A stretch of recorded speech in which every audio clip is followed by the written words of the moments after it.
Assalamualaikum warahmatullahi wabarakatuh. Kembali lagi bersama saya, Peri Rahman Sagala, calon guru penggerak Angkatan 9 dari Kabupaten Langkat.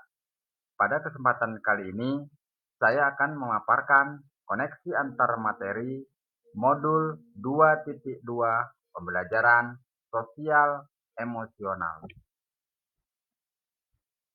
Pada koneksi antar materi kali ini terdapat pertanyaan pemantik. Pertanyaan pemantik yang pertama adalah apa kesimpulan tentang perubahan pengetahuan, keterampilan, sikap sebagai pemimpin pembelajaran setelah mempelajari pembelajaran sosial dan emosional?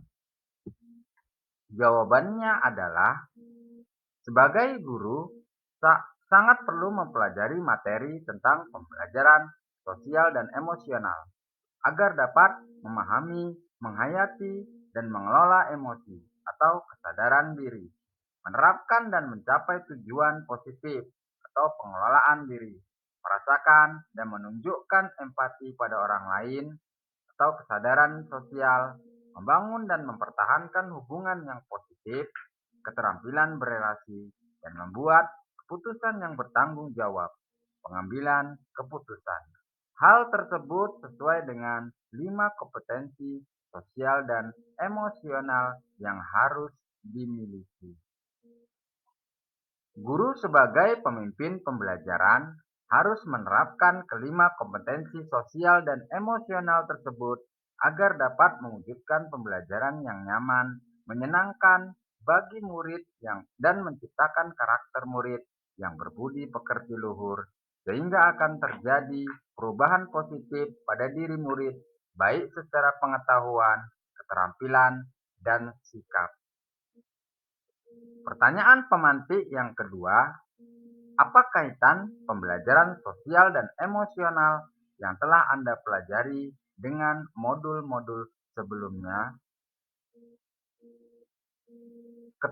Keterkaitannya adalah yang pertama, satu, pembelajaran sosial emosional lebih menitik beratkan pada pencapaian nilai-nilai budi pekerti yang dapat melatih anak untuk memiliki kesadaran diri sesuai dengan filosofi Ki Hajar Dewantara. Yang kedua, pembelajaran sosial dan emosional merupakan pembelajaran yang dilakukan secara kolaboratif oleh seluruh komunitas sekolah. Hal ini sesuai dengan nilai guru penggerak yang bersifat kolaboratif untuk mewujudkan pembelajaran sosial dan emosional, maka seorang guru penggerak harus dapat menjadi pemimpin pembelajaran yang dapat membuat lingkungan sekolah yang aman, nyaman, menyenangkan, namun tetap menantang dan relevan bagi muridnya.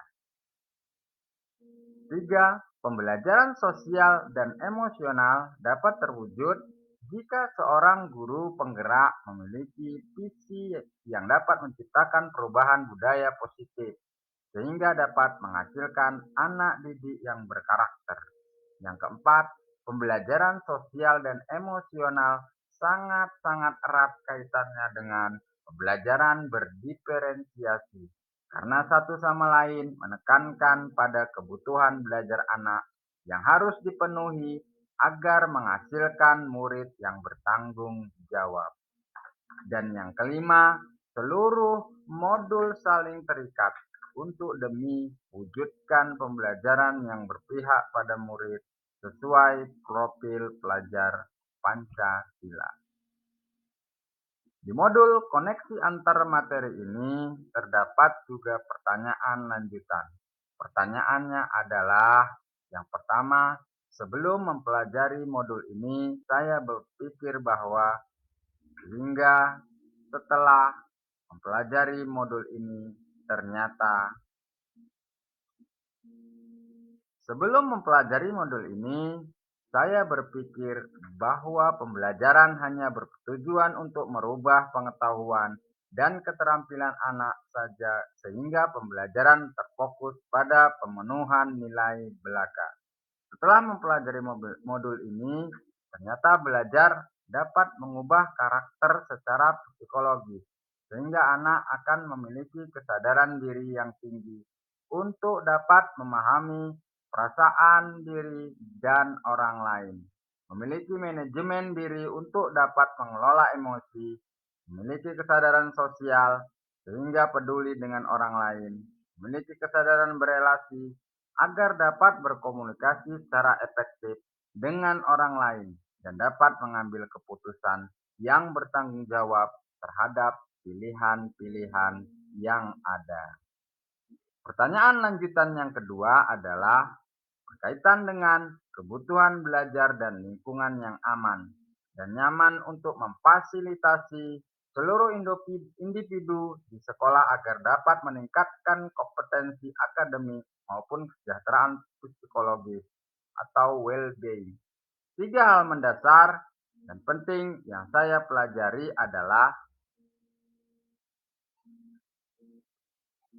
yang pertama, menerapkan 5 kompetensi sosial dan emosional, yaitu kesadaran diri, manajemen diri, kesadaran sosial, keterampilan berelasi, dan pengambilan keputusan yang bertanggung jawab.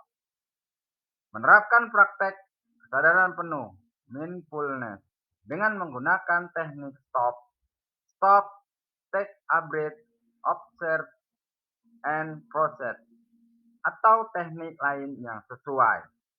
Menerapkan 4 indikator PSE yang berkaitan dengan kelas dan sekolah seperti pengajaran eksplisit, integrasi dalam praktek mengajar guru dan kurikulum akademik, penciptaan iklim kelas dan budaya sekolah, dan penguatan KSE, pendidik dan tenaga kependidikan di sekolah. Pertanyaan lanjutan yang ketiga adalah berkaitan dengan nomor 2, perubahan yang akan saya terapkan di kelas dan sekolah. Perubahan yang akan saya terapkan, pertama, perubahan bagi murid. Memberikan pengajaran eksplisit dengan kegiatan kokurikuler dan ekstrakurikuler. Lakukan integrasi dalam praktek mengajar guru dalam kurikulum akademik, seperti melakukan pembukaan hangat, kegiatan inti yang melibatkan murid secara aktif, dan penutupan optimistik. Ciptakan iklim kelas dan budaya sekolah melalui praktek guru dan gaya interaksi dengan murid, dan mengubah peraturan dan harapan sekolah. Perubahan bagi rekan sejawat melalui penguatan KSE pendidik dan tenaga kependidikan di sekolah dengan memodelkan menjadi teladan bagi guru atau tenaga kependidikan di sekolah. Belajar dengan berbagai praktek baik dan berkolaborasi dengan cara membuat komunitas belajar di sekolah dan mengintegrasikan KSE dalam rapat guru. Demikianlah video singkat dari saya. Semoga dapat menjadi pembelajaran yang baik bagi semua bapak dan guru hebat. Salam bahagia selalu. Terima kasih. Assalamualaikum warahmatullahi wabarakatuh.